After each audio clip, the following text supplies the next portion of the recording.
Student, हम पढ़ रहे थे मेटास्टेटिस और आज मेटास्टेटिस से हम आगे स्टार्ट करते हैं पढ़ना। थर्ड ईयर के अंदर है ये मेटास्टेटिस MSN के अंदर ऑन्कोलॉजी का ये पार्ट है जिसमें हम कैंसर पढ़ रहे थे। कैंसर के टाइप देखा था हमने और उस टाइप के अंदर एक टाइप था मेटास्टेटिस और उस मेटास्टेटिस को हम फर्दर आगे पढ़ना स्टार्ट करते हैं। तो स्टार्ट करते हैं मेटास्टेटिस की definition. Metastasis is defined as the spread transfer of tumour from one place to another place which unattached to the primary growth. जो मेटास्टेटिस होता है ये बॉडी में ट्रांसफ़र हो सकता है, एक प्लेस से दूसरे प्लेस पर ट्रांसफ़र हो सकता है किसी भी प्रकार का अनअटैचमेंट प्राइमरी ग्रोथ के साथ अनअटैचमेंट करते हैं। प्राइमरी ग्रोथ के साथ अनअटैचमेंट करके अनअटैचमेंट से भी ये मेटास्टेटिस एक ऑर्गन से दूसरे ऑर्गन में ट्रांसफ़र हो सकता है। अब इसके बाद आता है इसके रूट ऑफ मेटास्टेटिस के रूट कौन कौन से हैं जिससे ये ट्रांसफ़र हो सकता है बॉडी के अंदर। तो रूट के अंदर हम पढ़ते हैं इसके अंदर फर्स्ट रूट के अंदर देखते हैं रूट ऑफ मेटास्टेटिस में फर्स्ट आता है मेटास्टेटिस बाय इन्फिल्ट्रेशन। इन्फिल्ट्रेशन के द्वारा मेटास्टेटिस कैसा होता है या इन्विजन के द्वारा कैसे होता है। नेक्स्ट इसके बाद में है मेटास्टेटिस। यहाँ पर एम का मतलब मेटास्टेटिस है। मेटास्टेटिस बाय लिम्फेटिक रीजन से कैसे फैलता है। सेकेंड इसमें मेटास्टेटिस बाय ब्लड स्ट्रीम और उसके बाद में आता है नेचुरल पासेज और नेक्स्ट के बाद आता है metastasis by involution and transplantation. तो इसमें फर्स्ट हम देखते हैं मेटास्टेटिस बाय इन्फिल्ट्रेशन के द्वारा या इन्विजन के द्वारा मेटास्टेटिस कैसे बॉडी के अंदर दूसरे स्थान पर पहुंचता है या कैसे फैलता है। Malignant tumour cell are motile या मोफाइलिट in the character and the amoeboids moment they have lack of apprehensiveness. The lack of adherency is due to the decrease of calcium location of the malignant cell.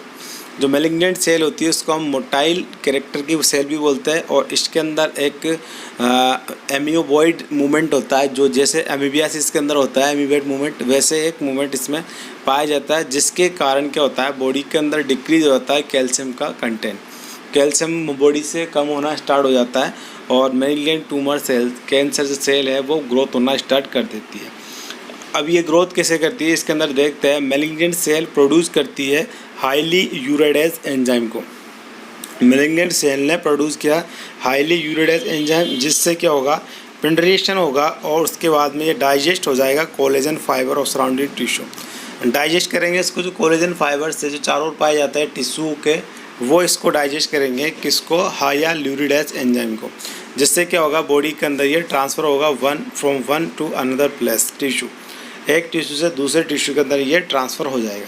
Next के बाद देखते हैं metastasis bye lymphatics द्वारा ये दो प्रकार से फैलता है। Lymphatic spread take place in lymphatic penetration and lymphatic emboli द्वारा। लिम्फेटिक पेनिट्रेशन द्वारा ये फैलता है और एक फैलता है लिम्फेटिक एम्बोलाई। जो एम्बोलाई होता है एक हमारा ब्लड क्लॉट का जो पार्ट होता है उसका हम बोलते हैं एम्बोलाई और पेनिट्रेशन होता है वो हमारा बॉडी का एक हिस्सा होता है। इसको हम टिश्यू के अंदर और ग्रोथ के अंदर ट्रम्प्स के अंदर यूज में लेते हैं। तो दो टाइप से ये फैल सकता है लिम्फेटिक द्वारा। एक तो फैल सकता है एम्बोलाई द्वारा, जैसे ब्लड ट्रांसफ्यूजन के अंदर किसी प्रकार का क्लॉट हो रहा है वहाँ पर और उस क्लॉट की जो फॉर्मेशन अगर आगे बॉडी के ब्लड के द्वारा अगर आगे जाती है तो वो लिम्फेटिक रीजन द्वारा आगे पहुंचती है। उसके बाद देखते हैं in case of penetration, in case of lymph penetration द्वारा ये कैसे जाता है। Malignant tumour cell enter into the lymphatic. सबसे पहले ये लिम्फेटिक सिस्टम के अंदर एंटर करेगा। उसके बाद देखो ये क्या करता है, through the inter endothelial junction के द्वारा ये लिम्फेटिक सिस्टम के अंदर पहुंचता है। उसके बाद ये there are arrange in continuous column, this is responsible for the local spread. उसके बाद में ये क्या करता है, ये कंटिन्यूस अरेंज कॉलम के अंदर पहुंच जाता है जो रेस्पॉन्सिबल होता है लोकल स्प्रेड करने के लिए। लोकली जो कैंसर के जो ट्यूमर सेल है उसको आगे पहुंचाने का ये काम करता है। उसके बाद नेक्स्ट देखते हैं हम इन केस ऑफ लिम्फ एम्बोलाइजेशन। अगर ये लिम्फ एम्बोलाइजेशन द्वारा फैल रहा है तो कैसे फैलेगा। The malignant tumour cell are attach to each other. जो मेलिग्नेंट ट्यूमर सेल है वो एक दूसरे से जुड़ जाती है। उसके बाद में कहता है to form of tumour emboli की फॉर्म के अंदर ये एक दूसरे से जुड़ती है। उसके बाद में this tumour emboli carry out to the other palace. जो ये एम्बुलाई एक गुच्छा बनाया है यहाँ पे ट्यूमर सेल ने, वो क्या करती है फिर एक स्थान से दूसरे स्थान पर एम्बुलाई के थ्रू ये पहुँचती है। नेक्स्ट के बाद देखते हैं metastasis by blood stream. Blood stream के द्वारा ये कैसे फैलता है। Flow self vein involve in the process of metastasis.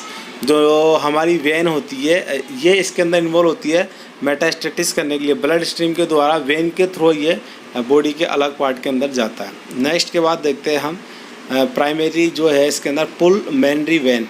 जो पल्मोनरी वेन होती है उसको हम यहाँ पर थोड़ा सही है लिखा हुआ नहीं है, इसलिए पल्मोनरी वेन यहाँ पर जो होती है this vein usually metastasis of the lungs में पाई जाती है हमारी पल्मोनरी वैन। पल्मोनरी आर्टरी जो हमारी क्या करती है उसके द्वारा लंग्स का जो मेटास्टेटिस होता है वह पल्मोनरी वेन के द्वारा पहुँच के होता है। नेक्स्ट के बाद आता है पोर्टल वेन। पोर्टल वेन वहाँ पर मैंने लीवर सिरोसिस में आपको बताया था पोर्टल वेन के बारे में। तो ये हेपेटिक डक्ट के पास होती है, कॉमन बाइल डक्ट के जो कॉमन बाइल डक्ट के और हेपेटिक डक्ट के पास एक लोकेट आर्टरी या वेन होती है, उसको बोलते हैं portal vein. Portal vein usually metastasis करती है हमारे ट्यूमर सेल के अंदर, ये लीवर के अंदर मेटास्टेटिस करती है। क्योंकि पोर्टल वेन को जो पोर्टल वेन ब्लड सप्लाई करती है वो कॉमनली लीवर को ब्लड सप्लाई करती है। तो लीवर डिजीज़ के अंदर पोर्टल हाइपरटेंशन हो जाता है, तो पोर्टल वेन मेटास्टेटिस पहुंचाएगी लीवर तक, और लीवर के अंदर जो कैंसर होगा उसके लिए ब्लड स्ट्रीम के द्वारा जो फैलेगा वो फैलेगा पोर्टल वेन के द्वारा। उसके बाद आता है सिस्टमेटिक वेन। बॉडी के अंदर सिस्टमेटिक तरीके से सर्कुलेशन होता है वेन के द्वारा। अलग अलग वेन होती है जो बॉडी के अंदर सर्कुलेशन करती है, आर्टरी होती है। तो सिस्टमेटिक मेटास्टेसिस कैसे होता है, can be metastate to the any part of the body. तो सिस्टमेटिक वेन होता है बॉडी के कोई से भी पार्ट के अंदर, ये सिस्टमेटिक वेन के द्वारा अपना जो कैंसर है वो फैल सकता है सिस्टमेटिक वेन के द्वारा। और वेन अलग अलग बॉडी के अंदर अलग अलग वेन होती है। अलग अलग वेन सुपीरियर वीना कावा, इंफीरियर वीना कावा होती है। उसके बाद में आपके एंटीक्युबाइटल आर्टरी होते हुए जाती है। तो अलग अलग वेन के द्वारा ये जो शुद्ध ब्लड होता है हमारा ऑक्सीजनेटेड ब्लड वो वेन के द्वारा जाता है, और डी ऑक्सीजनेटेड ब्लड जो होता है वो वेन के द्वारा जाता है, और ऑक्सीजनेटेड ब्लड होता है वो आर्टरी के द्वारा जाता है। जैसे पल्मोनरी आर्टरी होती है, पल्मोनरी वेन होती है। तो जो पल्मोनरी आर्टरी जो वेन होती है वो एक जो पल्मोनरी वेन है वो एक एक्सेप्ट है, उसके द्वारा ओनली जो वेन है, ओनली एक वेन है वो पल्मोनरी वेन जो ऑक्सीजनेटेड ब्लड सप्लाई करती है। बाकी सारी when D oxygenated blood supply करती है। यहाँ पर बात करते हैं वर्टिब्रल वेन। वर्टिब्रा के अंदर जो वेन होती है वो मेटास्टेटिस करती है थायराइड ग्लैंड के अंदर। वर्टिब्रल बोन किस में मेटास्टेटिस करती है, थायराइड ग्लैंड के अंदर। नेक्स्ट के बाद देखते हैं मेटास्टेटिस बाय ट्रांसकोलोनिक कैसे होता है। Metastasis to the body cavity like pleural cavity, pericardial cavity, peritoneal cavity, एक होती है एब्डोमिनल कैविटी। तो मैंने आपको 3-4 की ये कैविटी पढ़ाई थी। यहाँ पर प्लूरल कैविटी मैंने पढ़ाई थी, एब्डोमिनल कैविटी पढ़ाई थी आपको कल, और एक कैविटी और थी यहाँ पर स्टोमक वाली कैविटी जिसको एब्डोमिनल कैविटी बोलते हैं। मैंने पढ़ाया था लार्जेस्ट कैविटी थी बॉडी की एब्डोमिनल। एक और थी यहाँ पर cranial cavity. Cranium cavity brain में पाई जाती है, वो स्मॉलेस्ट होती है। तो ये जो मेटास्टेटिस होता है ट्रांसकोलोनिक द्वारा जो होता है, कोलोन से जो फैलता है, जैसे कोलोन होता है आपका स्मॉल इंटेस्टाइन के अंदर, तो वहाँ से जो बॉडी के अंदर मेटास्टेटिस होता है वो कौन कौन सी कैविटी के अंदर हो सकता है। एक होता है प्लूरल कैविटी। प्लूरल कैविटी आपके लंग्स के अंदर पाई जाती है। जो प्लूरल विसरा होती है, विसरल प्लूरा होती है, 2 लंग्स के बीच का स्पेस होता है, वहाँ पर एक कैविटी होती है। वहाँ पर 30 ml 20 ml फ्लूइड भरा रहता है जो फ्रैक्शन से बचाता है वहाँ पर लंग्स को। तो वो जो कैविटी होती है वहाँ पर होने वाला मेटास्टेटिस होता है जो बॉडी कैविटी के अंदर लंग्स के अंदर होता है। उसके बाद में पेरिकार्डियम, लंग्स और हार्ट की जो कार्डियक मसल्स होती है उनके बीच में एक स्पेस होता है पेरिकार्डियम स्पेस, उसको हम बोलते हैं पेरिकार्डियल कैविटी, जिसके अंदर होता है अपना मेटास्टेटिस। उसके बाद में पेरिटोनियल कैविटी आती है हमारी, जो एब्डोमेन के अंदर भी होती है। पेरिटोनियल कैविटी एब्डोमिनल कैविटी होती है, वहाँ पर भी हमारा मेटास्टेटिस होने के चांस होते हैं। तो ये टाइप और मेटास्टेटिस थे, अलग अलग टाइप से बॉडी के अंदर स्प्रेड हो सकते थे। इसके बाद हम फर्दर नेक्स्ट मेटास्टेटिस स्टार्ट करेंगे हम नेक्स्ट टॉपिक के अंदर। तो थैंक यू वेरी मच।